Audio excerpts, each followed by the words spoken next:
Let's turn our attention right now back to what we're following as the government, a partial shutdown continues, stretching now into its second day. It will likely go into day 3 and 4, that being on Monday and Tuesday, as the House potentially expected to vote. We'll see if the Republicans have enough after this minor 2-week stopgap funding bill passed through the Senate to see if there will be additional reins put on the Department of Homeland Security and some of those immigration enforcement. Live picture right now, a pretty one at the U.S. Capitol building here on Live Now from Fox. The Senate approved that legislation to fund each of the remaining government agencies through the end of the fiscal year in September, while also agreeing to that 2-week stopgap bill to fund the Department of Homeland Security. Let's continue on here on Live Now from Fox to discuss what we know and what we should expect this week. Let's be joined right now by Steve Cotton, president of Cotton Wealth Management Associates, also a former senior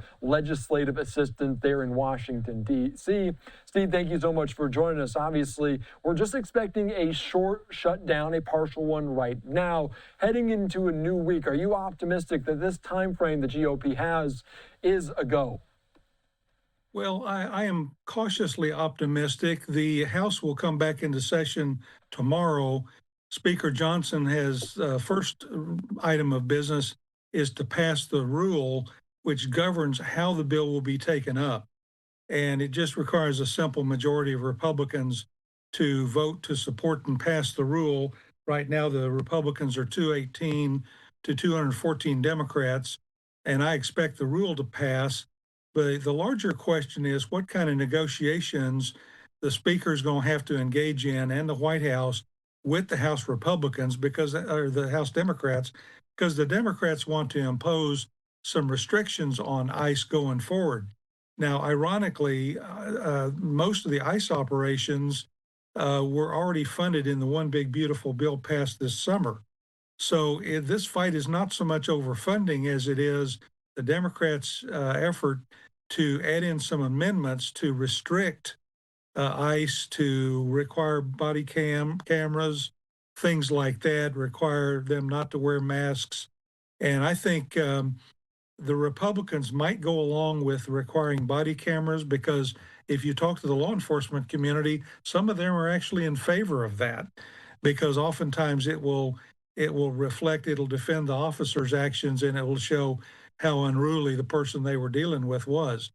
But I think some of the other restrictions are going to have a hard time to pass, and there are Republicans that are going to want to propose additional conditions themselves, such as no sanctuary cities, etc. So we're going to see some legislative battles over amendments on both sides, but I think most of this is Democratic posturing for their constituencies. Yeah, that is potentially true as we're seeing what demands are made. You mentioned that slim margin. It might not matter what the Democrats want in the House to get this through there. Are we looking at the same players? Because we talked about defectors on the GOP side that Speaker Mike Johnson has had to deal with before in terms of other legislation. We've seen the likes of Representative Thomas Massie. We've seen Tim Burchett. Is it the same set of characters to watch this time?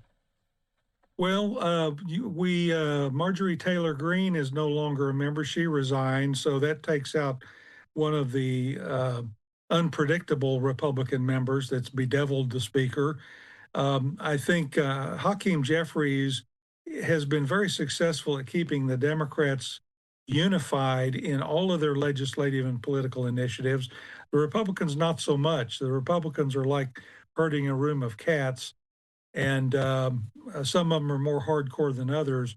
But I think Speaker Johnson really, his hair is a lot grayer now than it used to be, but he's really done a remarkable job of keeping the Republicans fairly unified. That is so very true. And we'll see what happens. That rule vote's a little bit in question, but then the House vote gives them a little bit of extra days as well. We're talking about this being a 2-week stopgap. So once it gets through the House, if it gets through the House on Tuesday, they have 2 weeks to negotiate. How much of an embittered battle will that be to try to get something done in terms of ICE? Because you mentioned other lawmakers before saying there's already funding for ICE. There's already funding for body cam. They're putting different accountability layers in terms of this. Over that 2 weeks, what do we expect? Well, that's an excellent question. And I'm more concerned about the rank and file government employees This puts at risk TSA operations. It puts at risk our air traffic controllers once again.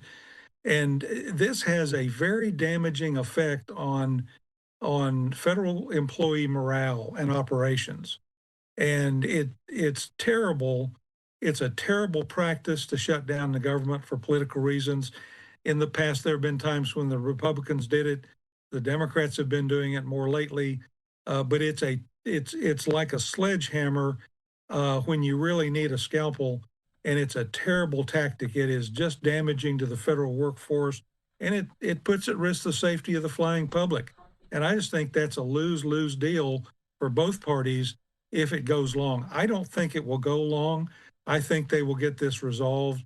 But Hakeem Jeffries in the House has seen Chuck Schumer, the Senate Majority Leader, come under incredible criticism for going along with the Republicans not to shut down the government, which was the time before last. And I think he is wary of getting a challenge from his left too. And so that's why you're seeing some of this. But at the end of the day, this government has to run and has to work, and we've got to quit putting at risk our good federal employees. Yeah, that's a very good point. And we saw it last time with the longest shutdown in U.S. history and just how it had real impacts on real people not getting a paycheck for more than a month. In terms of this, it's only going to be a short one, but do you expect to see real impacts on average Americans, or just a 72-hour time frame? It's negligible. I think both sides will, but despite the public posturing, I think both sides will come to some kind of an agreement. And I don't think it'll take all 2 weeks. All right, very good. Steve Cotton, thank you so much. I appreciate your time here on Live Now from Fox. We'll see what happens over the next few days there on Capitol Hill. I appreciate your time. Thank you. All right, thank you so much. All right, great conversation as always, breaking it all down right here on Live Now from Fox. And we're also hearing from different Fox reporters, including Chad Pergram, saying the government shutdown now likely to extend into at least Tuesday. Likely that the partial government shutdown extends. As earlier today, Speaker Mike Johnson said, we'll get this done by Tuesday. A senior House Republican source tells Fox that the House won't vote on the Senate passed bill until then. At minimum, that extends a 70-hour partial shutdown to one that gets at least 90 hours, presuming the House can align with the Senate at some point on Tuesday. All right, we're going to continue here on Live Now from Fox. Another post from Chad Pergram saying there was an initial plan for House Rules Committee to meet on Sunday. Then that was punted until Monday. Some chatter that the House may try to move the bill Monday night, but that's now not the case. The Rules Committee serves as a gateway to the House floor, usually meets a day ahead of trying to do legislation. Moreover, House Republicans believe they will have to pass the bill on their own without much or any Democratic assistance. So just a handful of potentially defectors. We'll see what happens Monday, Tuesday there on Capitol Hill. I'm Eddie Mack. We're back after this.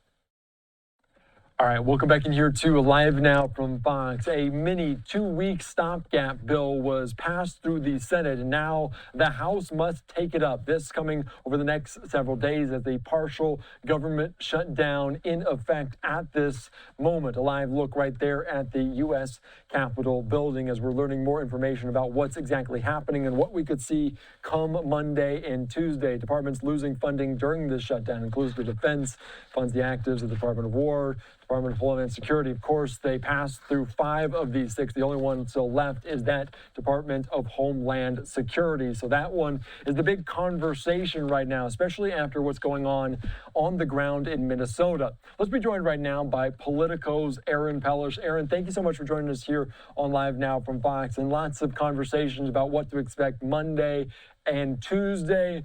Are you optimistic that we get a deal done, that there will be a stopgap, the government funded on Tuesday? Well, it seems relatively likely. I'll tell you who is optimistic is Speaker Mike Johnson, who said this morning on the Sunday shows that he's pretty confident that Republicans are going to get the votes they need to move along this deal that Trump and Senate Democrats made in order to fund the government and end this partial government shutdown. Initially, there was optimism that this could happen as soon as Monday. It seems like Democrats won't be supporting the resolution to fund the rest of the government and end the shutdown. And so this will have to be done with entirely Republican votes, which is a tough task because Republicans don't have a huge majority. I think it's only a 1-vote margin in in the House to pass any bills. So they will need every single Republican to support this deal to fund the rest of the agencies, as you listed on the screen just now. So it's relatively likely to pass on Tuesday, barring any House Republicans who might wave their hand and object to the finer points, in which case this could extend for a lot longer. Yeah, and we'll see what happens in terms of that, because when you're talking about continuing resolutions, it's anything but kind of simple task, not complex in that way. But Monday, there's expected to be a rule vote, this happening at 4 o'clock. What can the Democrats do? Because they are somewhat united in terms of this. Hakeem Jeffries has been critical of Chuck Schumer and how he has granted this kind of 2-week stopgap bill. Is there anything Jeffries can do? Is there anything Democrats can do? Or are they just watching this unfold? Well, there's two things going on here, right? There's the bills that will fund the rest of the government. There's all these government agencies that are partially shut down, right? The State Department, Pentagon, Treasury, Transportation. Democrats aren't expected to support those. Republicans are expected to and pass those on Tuesday. There's this separate issue of extending the Homeland Security funding for 2 weeks under a 2-week CR.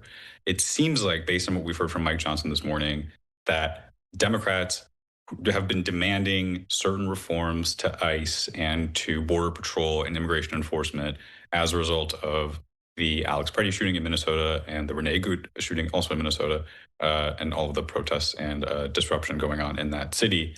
And it seems like there are some reforms that Mike Johnson is amenable to and that the Trump administration is amenable to.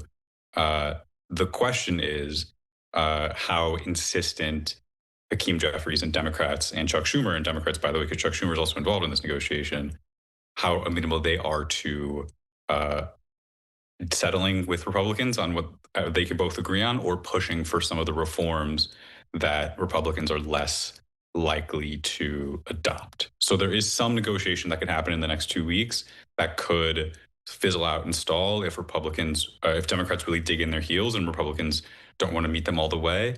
But everything we've heard from Mike Johnson this morning suggests there is some common ground here to get a full bipartisan extension of DHS funding with some reforms on how ICE and CBP conduct their immigration raid operations. Yeah, and that negotiation could be a bitter one over the next several weeks because, as you mentioned, they're talking about some of these asks. They're asking for broad changes in the way federal immigration officers carry out their works, including barring them from wearing masks, requiring body cameras, and also creating a uniform code of conduct and use of force rules. And this comes in light of, as you mentioned, the tragic deaths, the U.S. citizens Alex Pretti and Renée Good. Let's say we get through Monday and Tuesday and they do get this 2-week stopgap. What are we looking at in terms of this? You said that House Speaker Mike Johnson amenable to some of these negotiations, but how much of a conversation will it be? How bitter will the negotiations get? Well, it depends. The House Democrats are meeting this evening to discuss how they want to handle the next 2 weeks, and in particular the Homeland Security part of this. Everything we've heard from Mike Johnson this morning suggests that there is some room for bipartisan agreement on these from the White House, from House Republicans, from House Democrats, from the Senate side as well, specifically on some of these reforms that you just listed, including the stricter rules around how ICE and federal immigration officers can enact immigration warrants, right? The end of this so-called roving patrols of ICE officers in cities. There's some agreement around ending some of that stuff. There's some agreement around mandatory use of body cameras on federal immigration officers, right? So it seems like, as far as we know, there's the next version of Homeland Security funding will include rules for those two things. You mentioned the judicial warrant requirement. It seems like Mike Johnson was specifically asked about that this morning on Meet the Press and flatly sort of dismissed it as being a bridge too far. So if we hear Chuck Schumer, I think a big tell for how serious this negotiation, how bitter this negotiation could be, and whether or not there's going to be another partial shutdown of Homeland Security funding will be if we hear Hakeem Jeffries tomorrow morning or Chuck Schumer tomorrow morning or tomorrow afternoon say that making judicial warrants for immigration detentions a requirement for any immigration operations in any place in the country, being really hard set on that and not moving or wavering on that point, then we're going to see some really bitter negotiations go down over the next 2 weeks. If we hear Hakeem Jeffries or Chuck Schumer say, ending roving patrols is the #1 priority or mandatory body cams is the #1 priority, I think that's a big tell that we're going to get something resolved pretty soon. That's a good signal to keep an eye out for tomorrow before this rules vote. I do want to ask you, because we know this is just a 2-week stopgap. There were negotiations about 4 weeks, 6 weeks, kind of the timeline like that. If this gets the 2-week mark, could we just push it back another 2 weeks? Why is the 2 weeks why is this so set in this timeline? Well, I think there was a sense of urgency for Republicans to really figure this stuff out, to not drag into another partial shutdown. Obviously, the shutdowns have been bad politics, dating back to the 43-day shutdown that happened at the end of last year. This has been bad politics for Republicans in Congress, for the Trump administration. It's something they want to avoid, and so they want a sense of urgency for Democrats not to be able to use these sort of sticking points as leverage for extended periods of government agencies not being funded. So there's some sense of urgency from Republicans. For Democrats, there's a real sense of urgency to stop what's going on in Minnesota, in Minneapolis, to really get some reforms implemented as soon as possible. And so I think both sides really are eager to show that they're working towards their goals. And I think that's sort of what's making the 2-week time frame really kind of come together here, as opposed to 4 or 6 weeks as we've seen in the past with some funding issues. Yeah. Now, go ahead. Continue. No, I was going to say, now the downside, the risk of 2 weeks is that we could get to the end of 2 weeks without any agreement, and then we're in the exact same place. I think Republicans, if we get to 2 weeks from now and there's still no agreement, I think there will be real hesitancy from Republicans to sign off on another 2-week continuing resolution, especially from House Republicans. I think, and if there's no agreement at that point, Democrats will see a real window of opportunity to attack Republicans for co-signing some of the more aggressive immigration enforcement mechanisms that are being used in Minneapolis to such negative feedback, and I think that will only enable Democrats to dig their heels in. So I think if it gets to 2 weeks, it could get very, very contentious. But I think there's optimism for both sides that something can happen. That's a great point. Obviously beneficial to both sides. Is this a very pivotal moment, these 2 weeks, in this inflection point of what happened in Minnesota over the last several weeks with Alex Pretti and Renée Good. And we've seen already the Trump administration, the White House, have a change of tone, cooling it down a little bit in terms of this. Border czar Tom Homan, his place, saying he's going after the worst of the worst. We've seen Kristi Noem at a cabinet meeting be silent, somewhat sidelined in that way. And she's also somewhat backtracking, a little bit of backpedaling on what she said in the immediate aftermath following Pretti. Do you think she remains quiet over the next 2 weeks? Does she wait for this to pass to potentially get these changes done? What do we expect in Minnesota over the next couple of weeks? Yeah, it seems relatively clear, especially over the past week, that Kristi Noem's role has been sort of repositioned in terms of how she presents in regard to the White House's broader public face of immigration enforcement. For the past year or so, she's been very vocal, very out front, very forward-facing in terms of taking credit for the way Homeland Security, for ICE, and for CBP have cracked down on immigration in some of these cities. After, hours after the Alex Pretti shooting, she came out and accused him of being domestic terrorist, and sort of an adoption of rhetoric that backfired pretty quickly. Republicans and Democrats were seeing the video of Pretti's shooting, that horrible video that was going around, and realizing that it wasn't squaring with Noem's rhetoric, some of the rhetoric coming out of the White House that was belittling him and demeaning him. And so I think Kristi Noem is taking a lot of the scapegoating here from the White House, and I think that's why you've seen her a little bit less quiet in recent days, excuse me. Yep. She did an interview on Fox News the other day where she sort of acknowledged that her initial response was maybe not the right tone, and sort of handed off some of the investigative leadership responsibilities to Pretti shooting to the FBI and to DOJ. And there's that's all in coordination with how Trump has pivoted his response, how Stephen Miller has pivoted his response, sending in Tom Homan to Minneapolis and pulling out Greg Bovino. So you can see this kind of like recalculating, repositioning, the softening of their approach around the Pretti shooting. And I think Noam sort of is getting caught up in the middle of that. Obviously, it would be a huge scalp. This is something that Democrats and Republicans have both been calling for, and specifically two Republicans, Tom Tillis, the senator from North Carolina, and Lisa Murkowski, the senator from Alaska, have called for Noam to be removed from her position as Secretary of Homeland Security. That would be a huge scalp for Democrats, obviously. So there's going to be a lot of pressure on her to step down or to accept responsibility for Alex Pretti's death. But as of now, it seems like the strategy here is to kind of have her fade back a little bit. Yeah, her not be as much in the line of sight in terms of this. And she said it was just the information she was gathering in the moments that led her to describe it in that way. And there's also, in the immediate aftermath following the tragic shooting of Alex Pretti by federal officers, a DOJ civil rights investigation pushed off a little bit. We heard the DOJ now moving forward with that. Todd Blanche saying that there's going on. Why did it take so long? Are Minnesota officials who have been hesitant to kind of agree to a federal investigation to believe exactly what comes from it, are they more on board with this? Yeah, Minnesota officials, it is reasonable to expect there will be some cooperation between the DOJ and Minnesota officials on this. It's something that they called for in the immediate aftermath of the Alex Pretti shooting, something they called for in the immediate aftermath of the Renée Good shooting earlier in January in Minneapolis as well. We heard Todd Blanche, the Deputy Attorney General, say on Friday that this civil rights probe would be announced, but in his tone, in his remarks, he really tried to minimize it, to downplay it as something of a standard investigation that the FBI would naturally conduct in something like this situation. It's pretty notable, though, and you mentioned that this call for this announcement of a civil rights investigation took about a week to announce. It's something that they clearly were hesitant to do.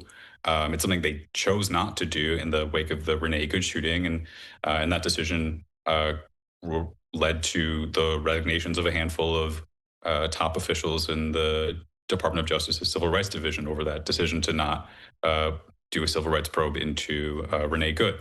So there's some skepticism about the veracity of this investigation. Veracity isn't quite the right word, but the sort of integrity of this investigation, just because there's people who have left in the wake of this, and it's being led by a Department of Justice that has been is being led by Trump allies who want to see who have long used the Department of Justice to kind of angle for outcomes that benefit the president. And it's clear they're trying to message around this. But this specific civil rights investigation is, I would say, notable because it's all part of this, as we were talking about earlier, this repositioning, this softening of how they're treating the Alex Pretti shooting. They're really trying to, make some acknowledgments of how terrible and how tragic the circumstances were, and really acquiesce to some of the public pressure around, investigating it, looking into it, calling for an independent investigation. The family has called for an independent investigation, and so there's some acquiescence into that here as well. Yeah, we'll see what comes from that investigation. Obviously, people seeing with their own eyes, and we've seen a differing approach from the Trump administration. Aaron, I know this kind of all comes together in terms of the shutdown, what's going on in DHS in Minnesota. Anything else on Capitol Hill that you're keeping your eye on? Anything else you want to note before I let you go? Yeah, the one thing I'd be keeping an eye on is just this margin that the House Republicans have to pass just this deal that was made between Trump and Senate Democrats for tomorrow. I think this is something that people are going to be really focused on Monday and Tuesday, and it's going to really inform what the next 2 weeks look like on Capitol Hill. It's, again, a 1-vote margin for Mike Johnson in the House, and this deal to fund the rest of these the rest of these appropriations bills, these 5 appropriations bills, and extend Homeland Security funding for 2 weeks, was made between Trump and Senate Democrats. This is not something that House Republicans had any agreement on. So there could be a possibility. This is not something that has necessarily popped up yet, but there's always a possibility of it because there's so many House Republicans that 1 or 2 or 3 could decide, this extension of Homeland Security funding doesn't do it for me. There are a lot of budget hawks in the House Republican caucus, or this particular aspect of the funding doesn't satisfy me and I want to make a change. And they could really hold up this funding and extend the shutdown for longer than it needs to be. And so that's, I think the last key hurdle for for getting some of this stuff funded. Because again, a lot of people are discussing this shutdown as being something that is a temporary blip that'll get resolved by Tuesday. But there are some last minute wrinkles that could create some drama up on the Hill on Monday and Tuesday, and it's something to keep an eye on for anyone who likes watching the Capitol Hill drama like me. Yeah, I love the Capitol Hill drama, and obviously no wild card in Marjorie Taylor Greene, so some of the characters might be a little bit different, but as you would know it, any critical vote to reopen the government happens as a major winter storm moving through, so kind of a scene of planes, trains, and automobiles, people trying to get back to D.C. We've seen that before. Aaron Pellish, thank you so much. Great job breaking it all down. I appreciate your insight here on Live Now. Yeah, thank you.